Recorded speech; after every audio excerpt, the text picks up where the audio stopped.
You know what we have in common? We're both human, we both like money, and we both love zombie games. Hell yeah. And I love games like Left 4 Dead, Kill this. Dying Light. Hey man, what's the coldest slushie you got? Bitter. I'll take it. Big swig size. I'm shouting because this fucked up infected motherfucker with guts hanging out of his mouth just spit a bunch of toxic snot at me. And Dead Rising. But there's one game many have forgotten. That game is State of Decay 2. A game where you fight the average Eagle fan after a loss. Why am I telling you all this? Well, it's because I believe this game is one of the greatest zombie games ever. Now, you can put the pitchforks down. This game is a hidden gem when it comes to zombie games. Haven't seen a game get so much support after launch that actually made the game better. I mean, when's the last time a game completely overhauled its graphics without making a whole new game? Looking at you, Call of Duty. No, don't pull. No. Ah! I won't lie to you, I have hundreds of hours in this game, so I know my way around it. Best weapons, best bases, hell, I even know the history of the game since it came out. In this video, I'll be showing you why I believe State of Decay 2 is one of the best zombie games ever made. But first, the sponsor of this video, just kidding, I don't have a sponsor.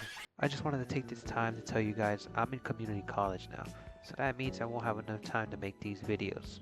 I'll still upload a TF2 video here and there, but these longer video essays won't be coming out often, so hit the subscribe button to help a brother out. And who knows, maybe I'll be able to do this full time as a job. Now back to the video. So what type of game is State of Decay? Well, it's mostly a zombie survival game with base building mechanics and the unique feature of losing your character permanently upon death.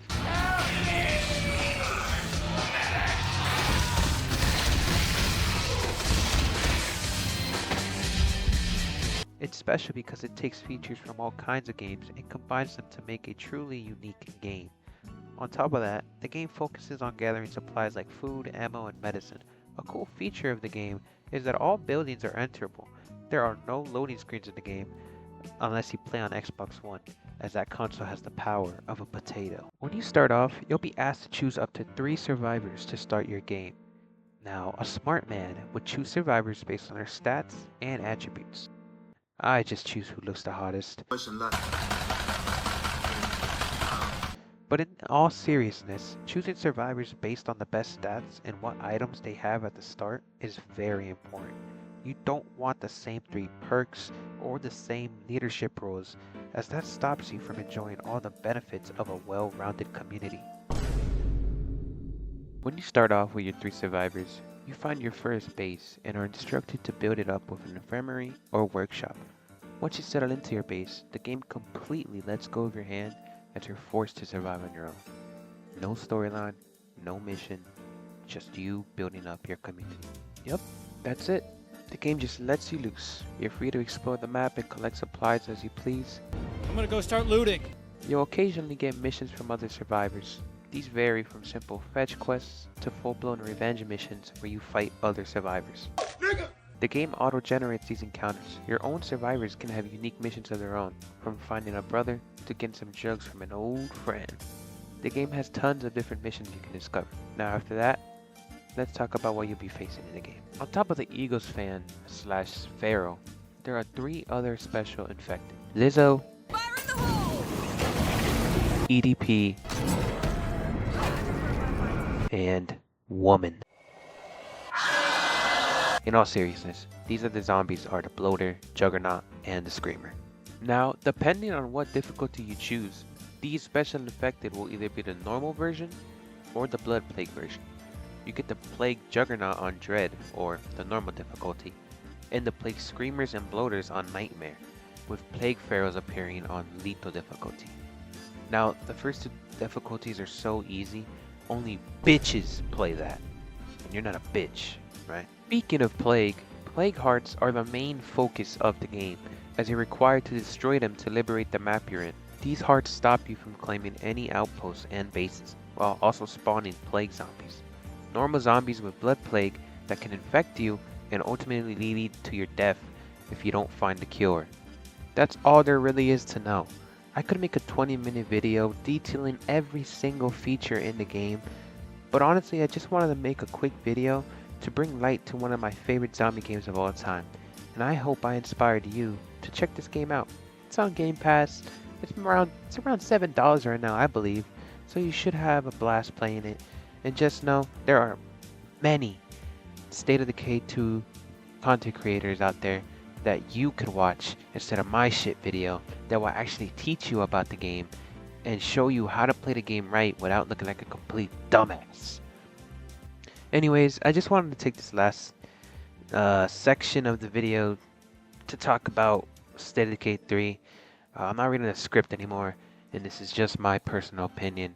I'm actually very excited for State of Decay 3. You know, I've been a fan for a while, and if I had to be honest with you, I first got into State of Decay 3 when I was really young.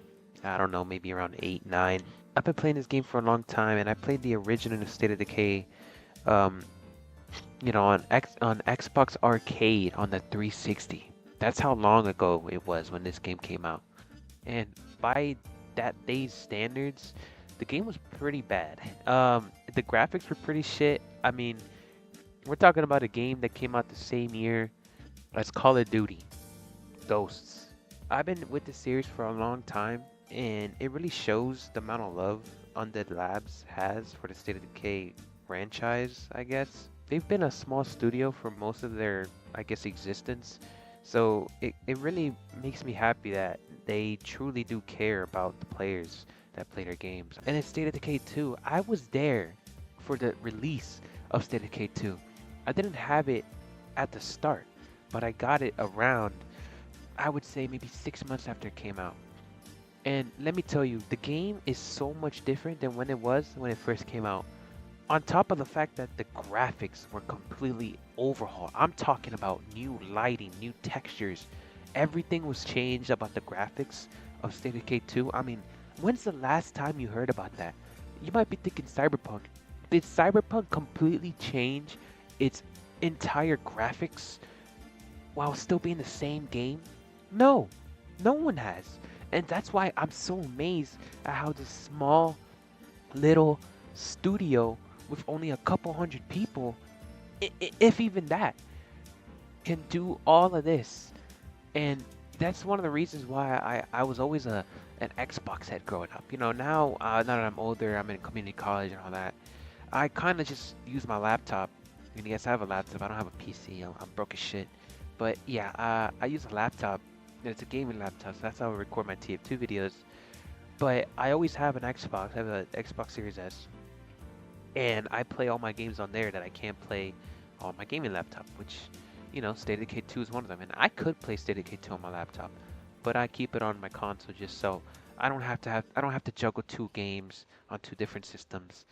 And, you know, I honestly just play TF2 and Left 4 Dead all day on my laptop, so that's fine. But back to the point. Undead Labs, guys, isn't a AAA studio, and I don't even think it meets the definition of a AA studio. They're really an indie team that is now affiliated with Xbox or Microsoft that makes the State of Decay games for them specifically. State of Decay, the first one, came out on Steam while also coming out on the Xbox Arcade on the 360. But it also never came out on PlayStation. And when Xbox decided to buy Undead Labs, they decided to make State of Decay 2 an exclusive for the Xbox and Xbox on, you know, PC.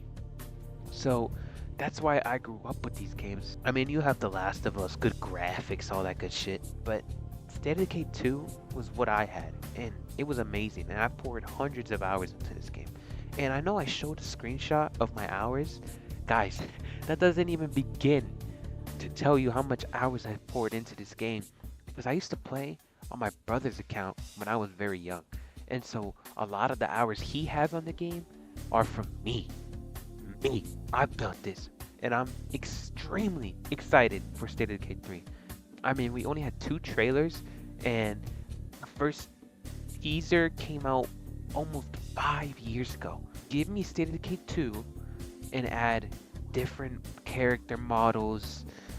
You know, in the trailer they showed a a zombie deer. If there's zombie animals, that would be awesome. A snow map, definitely. Different maps just in general. And please, for the love of God, a story. Even if it's not a good story, and it's just a story just to be a story. That's fine. Because guys, I didn't mention it a lot in my video, but this game, State of Decay 2, has no story. It has nothing. And it wasn't until, like I said, this determined studio made updates and added different modes with their own stories that didn't come out at launch. This game had nothing. All you were forced to do was just take out the plague hearts and boom, that's it.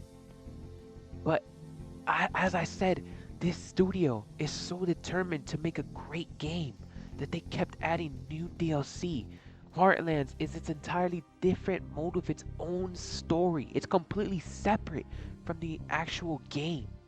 And then they went out and made Trumbull Valley the map from the first game into its actual own map in the actual campaign and not just Heartlands. And they gave that its own story. Guys, when I tell you this studio is no more than 100 people, I mean it. And they have done all this. This game, when it first came out, was buggy and it had barely any content. And throughout years, I'm talking, this game came out in 2018, guys. 2018. And through 6 years, all the way to 2024, they kept updating the game, adding new modes, new guns, new maps, everything. And that's what's missing from gaming nowadays, is a studio that truly cares about their games. Anyways, that's it for my rant.